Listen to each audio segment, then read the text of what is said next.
महाभारत युद्ध में अश्वत्थामा के अंदर जब शिव जी ने प्रवेश किया। महाभारत में कई ऐसी बातें हैं जो सभी लोग नहीं जानते हैं। आज हम आपको एक ऐसी ही बात बता रहे हैं।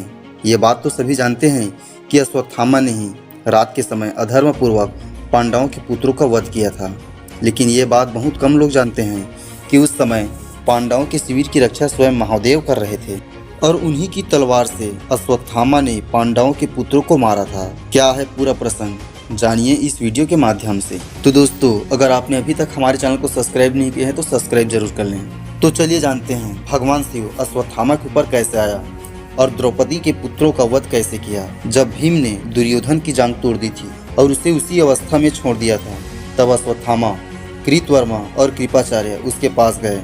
यहाँ अश्वत्थामा ने पांडवों का अंत करने का संकल्प लिया। रात के समय में ये तीनों पांडवों के शिविर में गए। पांडव उस समय अपने शिविर में नहीं थे, ये बात वे नहीं जानते थे। वहाँ अश्वत्थामा ने देखा कि स्वयं भगवान महादेव शिविर की रक्षा कर रहे हैं। यह देखकर भी अश्वत्थामा घबराया नहीं और महादेव पर दिव्य अस्त्रों से प्रहार करने लगा। जब महादेव पर उन शस्त्रों के प्रहार का कोई असर नहीं हुआ तो अश्वत्थामा स्वयं की बलि देने लगा। ये देख महादेव ने उससे कहा कि श्री कृष्ण ने तपस्या, नियम, बुद्धि और वाणी से मेरी आराधना की है, इसलिए उनसे बढ़कर मुझे कोई भी प्रिय नहीं है।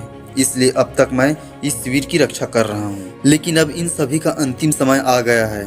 ऐसा कहकर महादेव ने अश्वत्थामा को एक तलवार दी और स्वयं को अश्वत्थामा के शरीर में लीन कर दिया। महादेव से शक्ति प्राप्त कर अश्वत्थामा ने द्रौपदी के भाई धृष्टद्युम्न, उत्तम मौजा, युद्धमन्यु, शिखंडी आदि वीरों का वध कर दिया। तब अश्वत्थामा को रोकने के लिए द्रौपदी के पुत्र आए, लेकिन उसने महादेव की तलवार से उनका भी वध कर दिया। यह बात जाकर जब उसने दुर्योधन को बताई तो दुर्योधन बहुत प्रसन्न हुआ, पर थोड़ी ही देर में उसके प्राण निकल गए। तो दोस्तों, यह जानकारी आपको कैसा लगा हमें कमेंट में अपने विचार जरूर बताएं।